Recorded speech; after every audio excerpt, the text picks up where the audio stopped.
Great. Well, thanks everyone for coming along to our session. Just brief introductions. My name's Lesley Babb.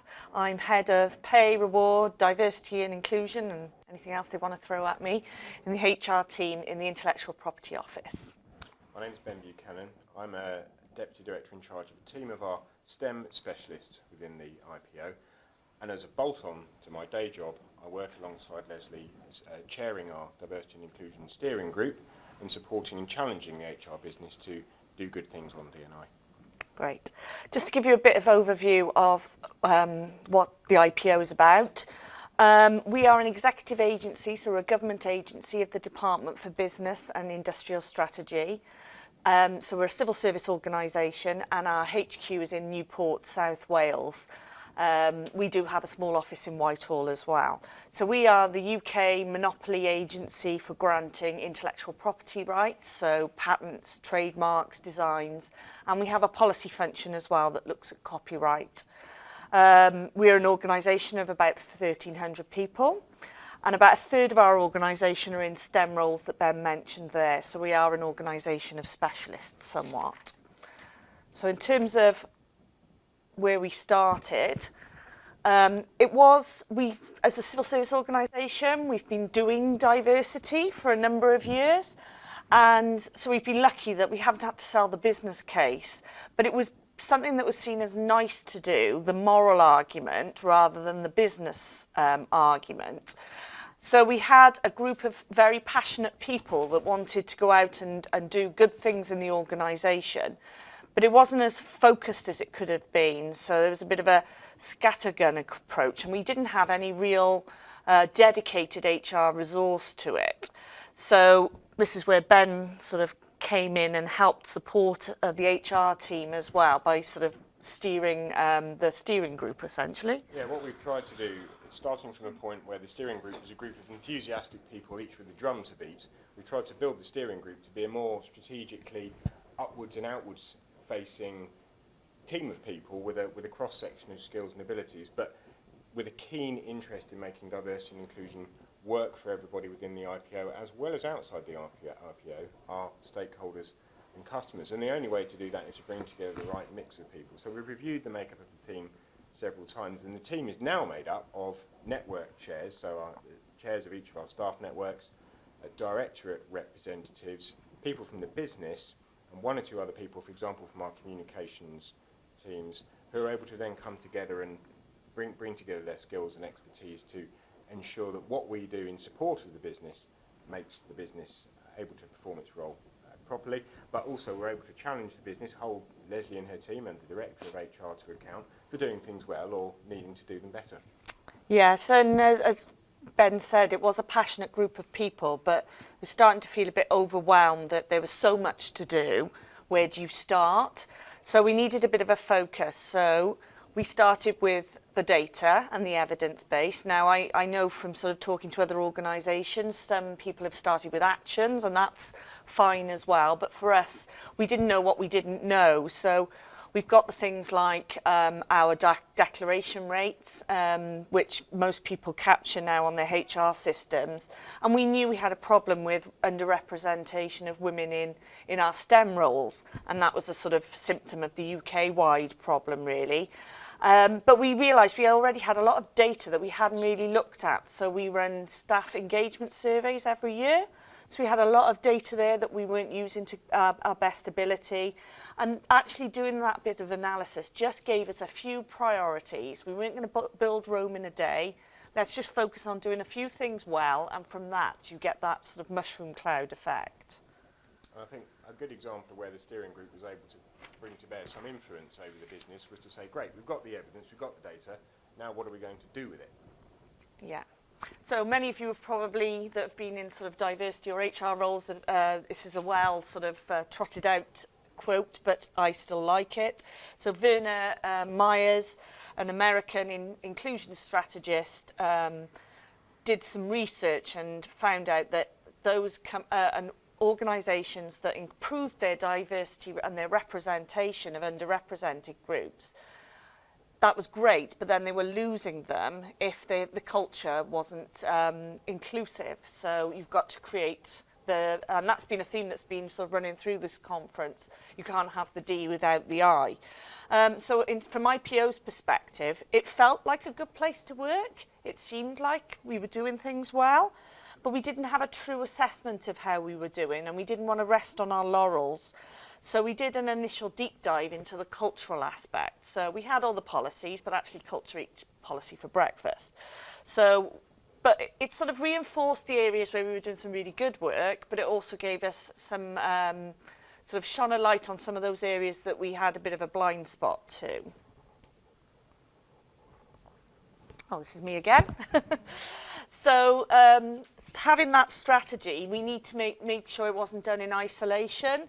So we had a vision. We wanted people to be confident in being themselves, regardless of the people they are. So we all have protected characteristics, and that runs through everybody. And everyone's got their own personal traits, baggage that they bring to work. So it was about creating that culture where everyone can bring their whole selves and you get the best out of people. So we have a corporate strategy, and part of that is about being a brilliant place to work. We know we're a good place, but we want to make it better. So we focused on inclusion and wanted to, as Ben said, move away from it being a HR-driven activity, but actually something that was ingrained in something that the whole organisation owned. So we made it one of the pillars in our corporate strategy. And our focus on this wasn't necessarily about what we were going to do in terms of the initiatives. There's a focus on behaviours which make our culture. So we didn't want to have a homogenised workforce where there was no diversity of thought. We were recruiting people in their own image. And IPO, we don't have a massive attrition rate. So we have whole families working there. So there is that danger of us having that group think.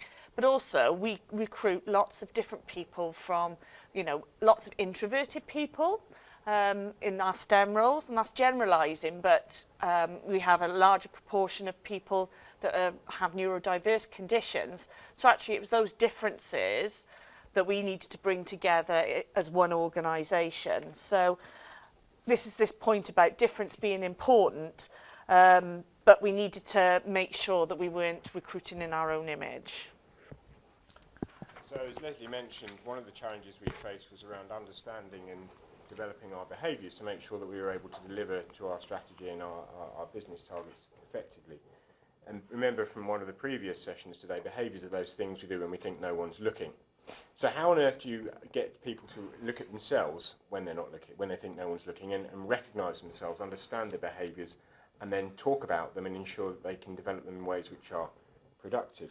Well, I think it's fair to say the office is based in South Wales, and among the population of people that work in the office, we have quite a limited demographic diversity. We do have representation of all protected characteristics, of course, a cross-section of those, but we recruit from particular pools of people for our professional roles, and our administrative and supportive roles are generally recruited locally, which is great when we're looking at reflecting the local population, but actually we are the government agency responsible for intellectual property. We need to mirror the whole of the UK. And we have a responsibility to do that and to understand the needs of our stakeholders and our customers and relate to them and communicate with them effectively. When you've got 400 or 500 STEM professionals working in the organisation, many of whom are detail-oriented, analytical people who are very good at their jobs, helping them understand how their behaviours are best directed towards achieving their business objectives and doing so in a way which enables them to engage effectively with stakeholders and customers can be a challenge. And that's where it was important to understand from the evidence base, what do we have, what do we need to, where do we need to go, what do we need to deliver, and how are we going to ensure that we can join the two up. Lesley mentioned neurodiversity and the importance of helping people with different sort of ways of thinking and processing information to be able to do their jobs effectively. And one of the staff networks that we've created and supported recently is around people with neurodiverse conditions. So it's things like dyslexia, dyspraxia, autism and so on. And by bringing those people together and enabling them to have a voice, giving them support from the business and empowering them to feed into the right sorts of channels, our decision-making boards and committees, for example, and giving them a direct line to HR and through the steering group, we've been able to help them look at the ways in which their behaviours contribute towards the organisation and what they can do to change the organisational culture to enable them to be as effective as possible in what they do. The networks then allow us to approach this challenge around helping people to make sure their behaviours are effective bottom up. We've got our objectives in the corporate strategy, so we're trying to set direction from the top down as well. And then in order to build this inclusive culture and make those two things work together, what we're trying to do through our leadership and management, through our people on the shop floor and our outreach teams, is ensure that everybody feels that they are part of a speak-up culture, a culture in which they are included, they can be heard and they can make a valued contribution. And the best way to do that, we think, is to allow people to share the benefits of their experience, their lived experience of the differences which define them. And that's what the power of the network has enabled our people to do. That's our starting point for giving a voice to the people within the organisation to then go ahead and deliver to their full potential.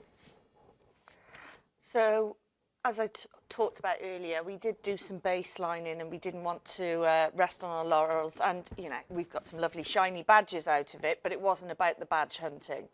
It was to give us some frameworks of good practice to see where we were doing good things, but also where our gaps were. So diversity and inclusion is a journey, and we're on our journey, but we're not there yet. And the evidence was showing that. But these frameworks did allow us to do that gap analysis. But it's also about our brand as well. Civil service has not been traditionally great at promoting its brand. It's, we're getting better, but there's massive opportunities there. And if we can tap into those areas where there are these diverse groups of people that may not even think about the civil service as an employer, let alone the IPO, at least if they see some of these visible symbols that we are an inclusive employer, that they can see there are people like me there, then actually it makes us become an employer of choice. So even little things, and I've got a little anecdote, some of our allies wear rainbow lanyards, and it's not just from an LGBT plus point of view, it is to show, there's a whole rainbow of things attached to diversity and inclusion.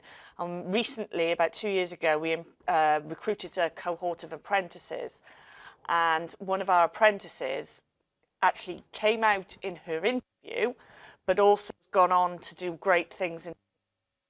But she had a choice of 2 government departments to go to with her apprenticeship. The other one paid more money. But when she came in and saw a stand on diversity and inclusion and saw the lanyard, she knew immediately she was going to have a safe working environment, and that made us an employer of choice. So it was massively important. And we've had some successes on the engagement front. So, it's about the so what. We do have a people survey as part of the civil service. And in the year that we had our LGBT network group up and running, you can see that some of the scores for some of the minority groups rose massively. Now, can we attribute that to the network group? I suspect so, because those conversations are happening now. But if they're feeling more engaged, that's got to be good for business as well. Yeah, all I would say is if engagement is a proxy for inclusion, then we must be doing something right. But it's not the whole of the answer. It's not all of the solution. No, and it hasn't been all plain sailing. We heard from the conference today about perceptions and the sort of backlash effect of if you're doing something to support a underrepresented group, what about me? That sort of, is it Stephen Frost used the no, it wasn't actually, it was, anyway, the visual, the visual of the people on boxes and actually removing the barrier. So we are facing that. We've done a lot on raising awareness of the importance of diversity and inclusion, but it does mean that we are getting that slight backlash. So there is a challenge for us about how we land the narrative about inclusion for all, not just about separate groups. And actually, it's having the bravery as an organisation to have those honest conversations. That's not acceptable behaviour. That's quite hard to do, but that comes down to having transformational leadership and having those, equipping managers and leaders with those skills to challenge them in a constructive way. And there's still lots of work to do. You know, we were an organisation where I said there's not massive amounts of attrition.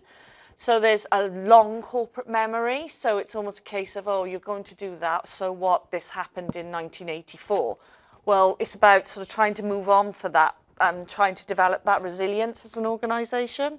The backlash is our biggest problem. It's our biggest challenge right now. But I will end on a high by saying, for as long as people can say "what about me" openly and are willing to have that conversation, it's a good thing. And you know, we've still got a long way to go on our journey. We're not saying we're perfect, but we've seen having a focus approach to it, making some significant gains in just a short period of time. And actually, it's just about picking off sometimes the low-hanging fruit, but keep going. And actually, those small things do make a difference. Thanks.